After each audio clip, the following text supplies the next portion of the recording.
Las aldeas andinas están rodeadas por altas montañas que parecen observar la vida cotidiana de los pobladores.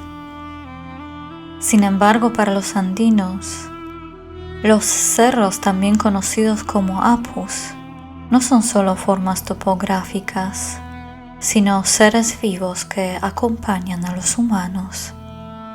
En español, a los apus se les conoce comúnmente como montañas sagradas, espíritus de las montañas, ángeles de naturaleza o divinidades tutelares.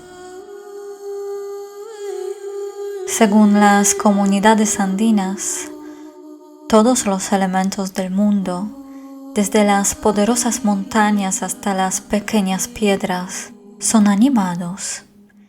Tienen su personalidad, voluntad propia, pensamiento lógico, deseos y emociones. Llevan la vida social, económica y política. Al igual que la gente, comen y beben, trabajan y descansan, organizan las fiestas y de vez en cuando se enfrentan en guerras. ¿Qué más sabemos sobre estos misteriosos seres? ¿Qué secretos esconden los apus? Los invito a descubrirlos juntos.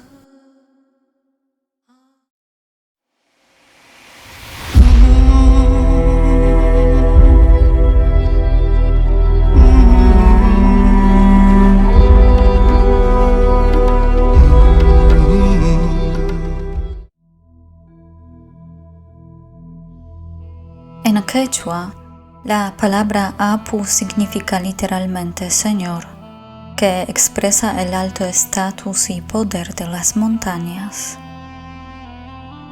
En cierto sentido, de ello depende la economía de los pueblos andinos, la agricultura, el pastoreo, la cría y a veces la caza esporádica.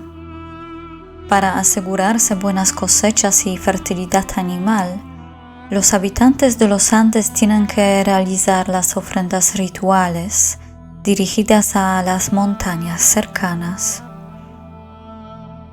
Los queros, habitantes de la cordillera Vilcanota, con un brillo en los ojos cuentan que dentro de los apus hay pueblos con chacras, animales, oro y plata. Otras versiones hablan de selvas tropicales. Ahí, entre los matorrales y el crepúsculo de los bosques, los apus esconden sus tesoros. La riqueza de estos seres misteriosos puede variar dependiendo de su poder y posición en la jerarquía. Cuanto más poderosos, más recursos tienen. Según los queros, el mundo humano está conectado con el interior de los cerros a través de puertas secretas en quechua llamadas punku, ubicadas en las laderas de las montañas. Sin embargo, estos pasillos no son accesibles para todas las personas.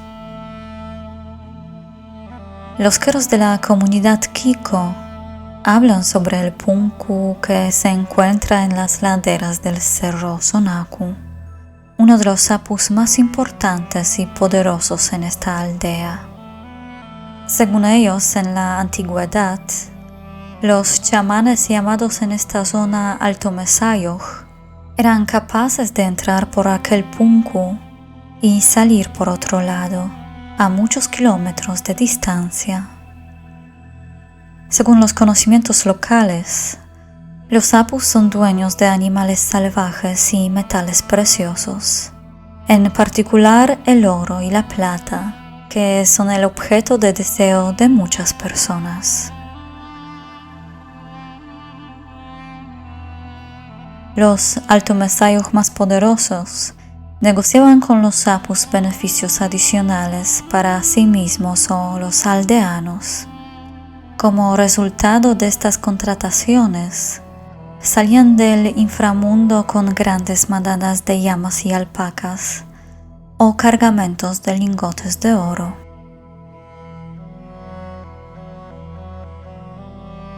Los pobladores de la comunidad Kiko me contaron una historia que tuvo lugar en la década de los 90.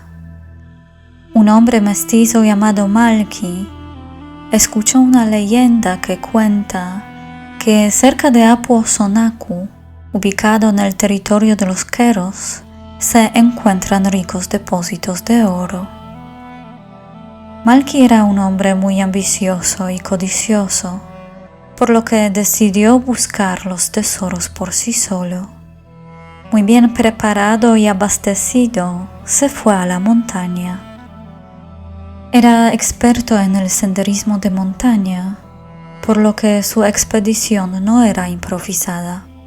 Cuando llegó a las aldeas de Queros, pidió orientación a los habitantes, cuales le dieron a regañadientes.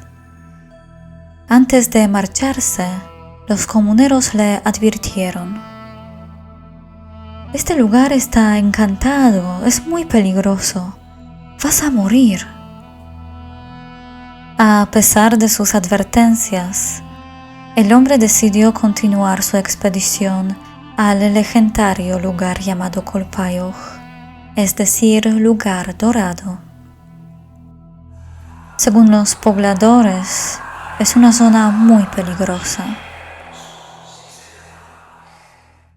Cuando alguien se acerca ahí, aparecen nubes oscuras y fuertes vientos, que en pocos minutos se convierten en una tormenta eléctrica. La zona también está custodiada por serpientes venenosas, que son guardianes del oro y no permiten que nadie se lo robe a las montañas.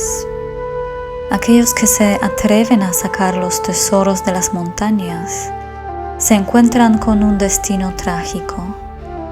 Mueren o desaparecen sin dejar rastro, en circunstancias misteriosas. Las fuerzas de la naturaleza animada son aliados de los apus que protegen ferozmente sus tesoros. Las montañas andinas son conocidas por su gran poder, por lo que se les llama Munayniyoj, todopoderosos. Cuando Malki llegó ahí, sucedió lo que fue advertido por la gente local. A pesar de la búsqueda, el hombre nunca fue encontrado. Nadie volvió a ver al codicioso hombre que deseaba los tesoros de las montañas. Sin embargo, esto no es una historia aislada. Hace unos años, en 2005, un grupo de chilenos transportaba 80 kilos de oro en un helicóptero desde Puerto Maldonado a Lima. Durante el vuelo sobre las montañas sucedió algo inesperado. Cuando pasaban por la alta cadena montañosa, de repente la densa niebla descendió, la cual afectó la visibilidad al piloto. En un momento dado, el helicóptero chocó con el Apu Mamajuana, situada cerca de Hapu, otro pueblo de los Queros. Según los pobladores de la zona, el accidente fue causado por los cerdos locales, que no quisieron permitir que se llevaran el oro que les pertenecía. Curiosamente, se hallaron los restos del helicóptero y cuerpos de los pasajeros, pero no se encontró ni un gramo de oro, que fue llevado u ocultado por los apus. Los Queros me explicaron: está mal buscar oro. El oro está muy encantado, pertenece a los apus. No se puede tomarlo gratis. Primero hay que pagar a los apus. Hay que hacer una ofrenda o sacrificar un animal. Los apus están muy enamorados de su oro. Pero ¿por qué las montañas guardan tan diligentemente sus tesoros? ¿Por qué nadie puede buscarlos sin permiso? Según la cosmovisión andina, El oro y la plata son como la sangre para los humanos, que fluye a través de las venas de las montañas. Los recursos de lingotes nobles que se encuentran dentro de las montañas son limitados y no renovables. En este sentido, el oro y la plata son sustancias corporales de estos seres misteriosos, cuya extracción significa el debilitamiento de su poder y fuerza vital. Por esta razón, en la cosmovisión andina, la minería es una actividad que tiene que ser precedida de las ofrendas rituales, que toman forma del intercambio de bienes entre dueños de minerales y los mineros. En este sentido, lo que se extrae debe ser devuelto a los apus de otra forma, como un acto de compensación. Por esta razón, los andinos asumen que la minería solo es posible si los ingenieros y los apus hacen un acuerdo previo. Por lo general, los mineros se ven obligados a hacer ofrendas de hojas de coca, animales, productos agrícolas, pero en algunos casos, aunque esporádicos, también se realizan sacrificios humanos. Pero, ¿qué pasó con la gente que desapareció en las montañas de Cordillera Vilcanota? ¿Cuál fue su destino? Según las explicaciones de las comunidades locales, las personas que hayan sido víctimas del castigo de los apus se unen al mundo subterráneo pasando a formar parte de él.